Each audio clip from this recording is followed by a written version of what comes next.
Hello everyone, welcome in my YouTube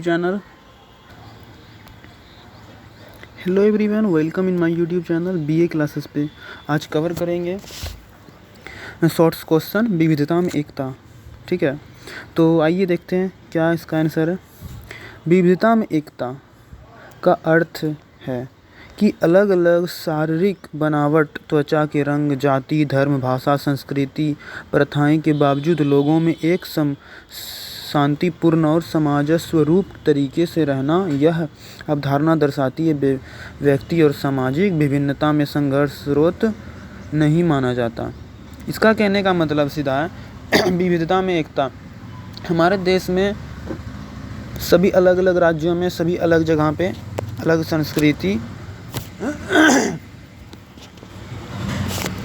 संस्कृति, अलग प्रथा, अलग त्वचा, अलग रंग, अलग जाति, धर्म होने के बावजूद सभी एक साथ अच्छे से भाईचारा की तरह बातचीत करते हैं, रहते हैं, सभी पढ़ते लिखते हैं। तो इसमें मतलब बोलने का मतलब है विविधता में एकता। सब लोग अलग अलग भिन्न भिन्न हैं बट एकता है सभी में।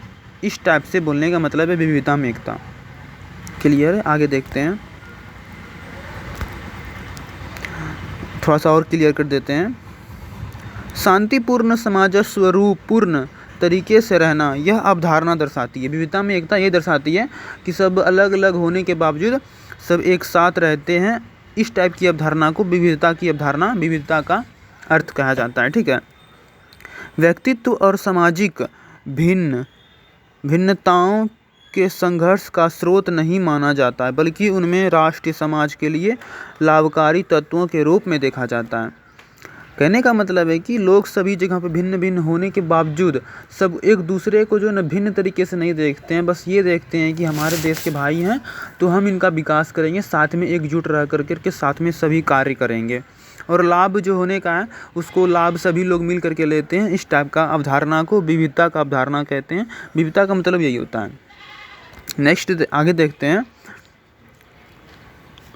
भारत इस विविधता में एकता का एक उत्कृष्ट उदाहरण है। भारत मतलब भारत ही ना बताएं कि भारत में सभी अलग अलग धर्म, सभी अलग अलग जाति, सभी अलग अलग तरह के लोग निवास करते हैं बट सब में एकता की भावना है, धारणा है। ठीक है, उसका एक भारत भी उदाहरण है जहाँ भिन्न संस्कृति, धर्म और भाषा के लोग एकजुट होकर रहते हैं।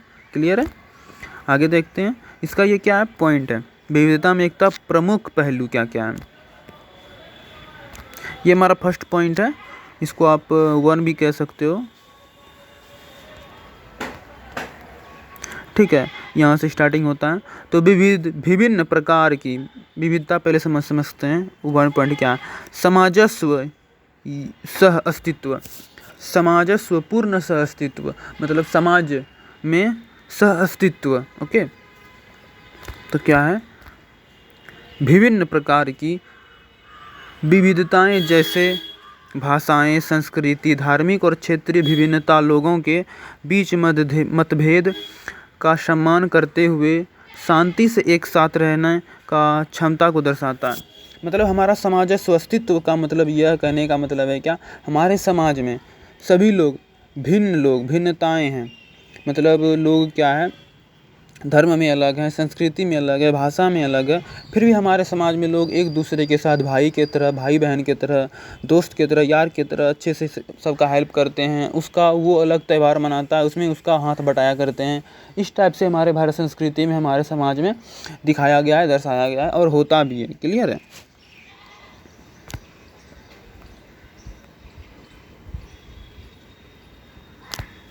हमारा उसके बाद नेक्स्ट पॉइंट है राष्ट्र का शक्तिकरण।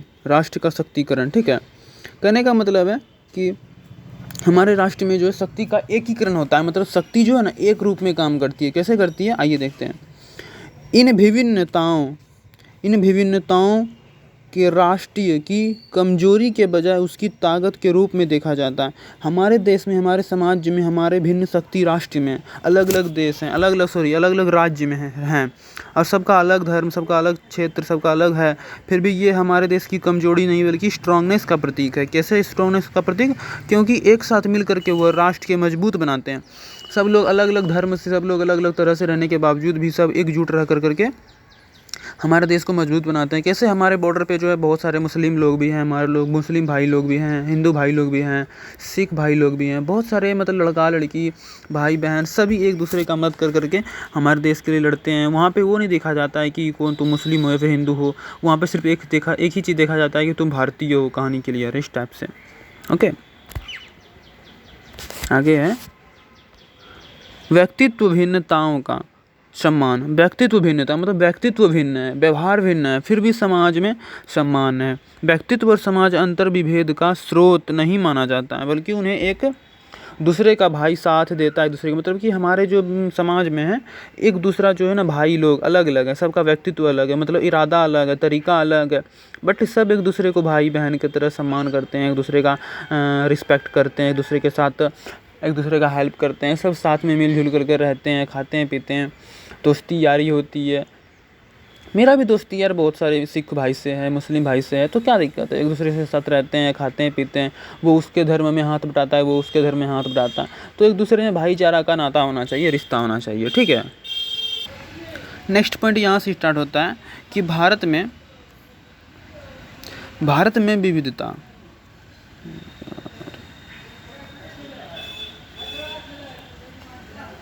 भारत में विविधता एकता।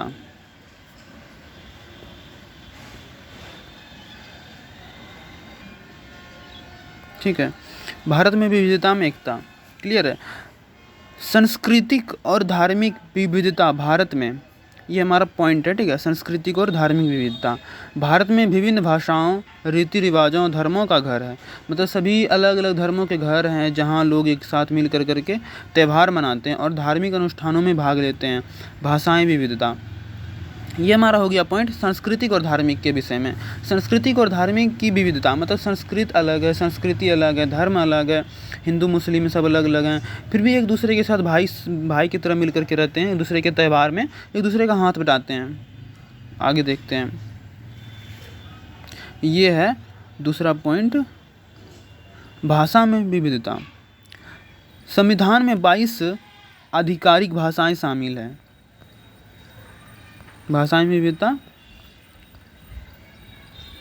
ठीक है, हमारे संविधान में 22 आधिकारिक भाषाएं शामिल हैं और भाषाओं का एक अंतर्राष्ट्रीय एकता को बढ़ावा देता है, जबकि क्षेत्रीय पहचान और भाषाओं के संरक्षण रखता है, ऐतिहासिक संरक्षण रखता है।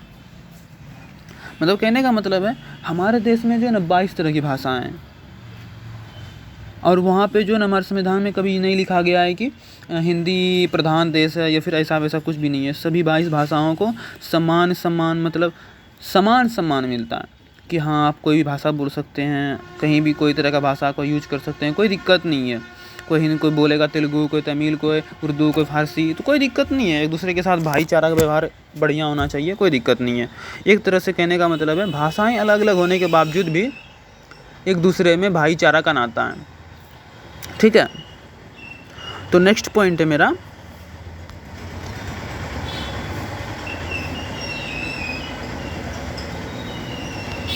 ऐतिहासिक संदर्भ।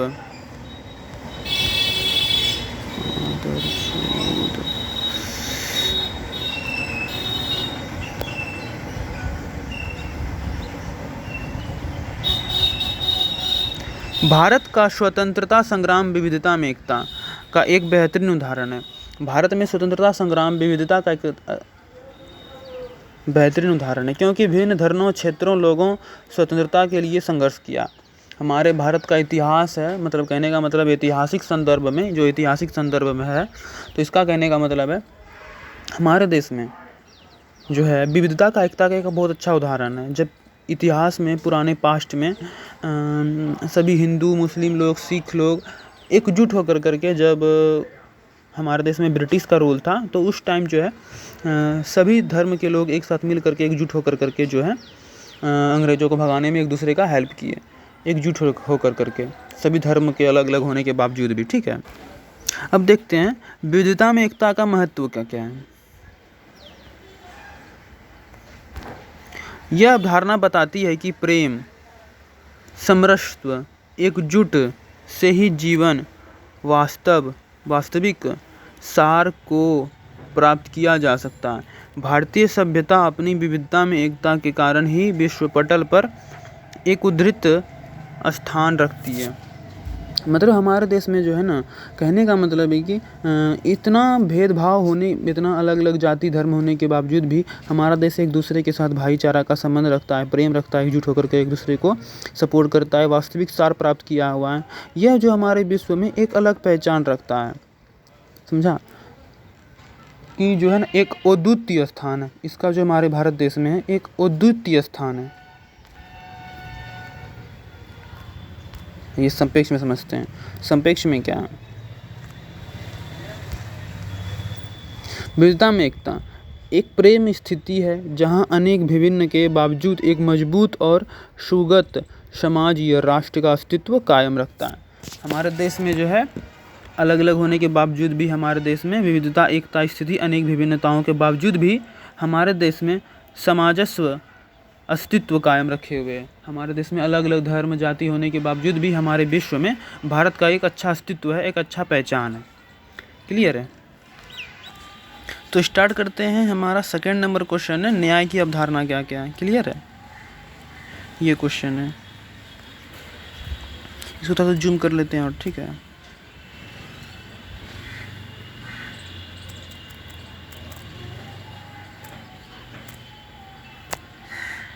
अब तो ठीक है, अब 2 मिनट, अब स्टार्ट करते हैं। न्याय की अवधारणा क्या है?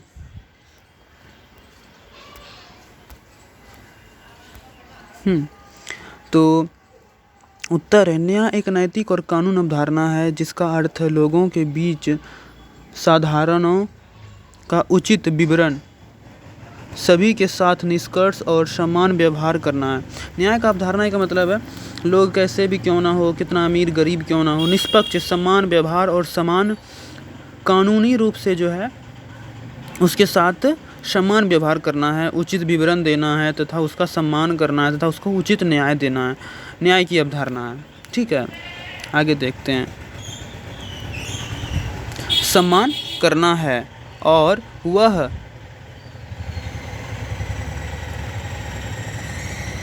वह देना जो एक व्यक्ति या समुदाय का हक है। मतलब न्याय का हक है क्या? न्याय का अवधारणा क्या है? सभी के साथ समान व्यवहार, समान अधिकार तथा उसका वो हक देना जो वह मतलब उसको देना है जो उसके अधिकार के अंतर्गत आता है। ठीक है, यह एक बहुयामी सिद्धांत है, मतलब बहुत दिनों से चलता आ रहा सिद्धांत है जो नैतिकता, तर्क, कानून, धर्म, समानता पर आधारित है। मतलब न्याय, कानून, तर्क, सिद्धांत के आधार पर ये जो हमारा कॉन्स्टिट्यूशन मतलब नियम बनाया गया है उसके आधार पर यह है कि कोई भी समुदाय, छोटा समुदाय या बड़ा समुदाय या गरीब समुदाय क्यों ना हो, उसको वह हक देना, उसका वह सम्मान करना जो वह उसके अधिकारी हैं, यह बोलने का मतलब है। ठीक है, आधुनिक संदर्भ में यह सामाजिक अर्थ और राजनीतिक न्याय तक फैला हुआ है जिसका लक्ष्य सभी के लिए गरिमापूर्ण जीवन और व्यक्तित्व हितों तथा सामाजिक लक्ष्यों के बीच सुनिश्चित करता है। ठीक है, ठीक है, कहने का मतलब है क्या?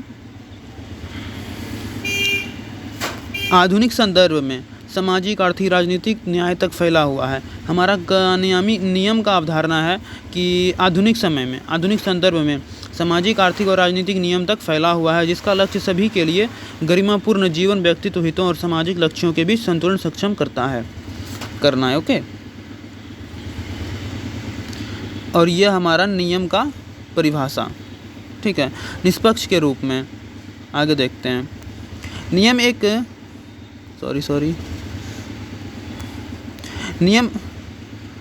एक ऐसी स्थिति है जहां व्यक्तित्व संदर्भ के साथ निष्पक्ष, तटस्थ और तर्कसंगत तरीकों से व्यवहार किया जाता है। मतलब सभी लोगों के साथ नियम की अवधारणा स्थिति का यह है क्या कि सभी के साथ निष्पक्ष, सम्मान, तटस्थ मतलब सही से, तर्कसंगत मतलब सबूतों और तरीकों और तर्कसंगतों को देख करके सही तरीके से व्यवहार किया जाना होता है।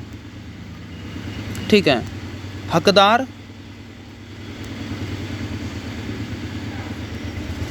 हकदार को वह देना जो उसके वह अधिकारी हैं। इसका अर्थ है इसके व्यक्तित्व का वह वस्तु अधिकार देना जिसका वह वास्तव में पात्र हैं।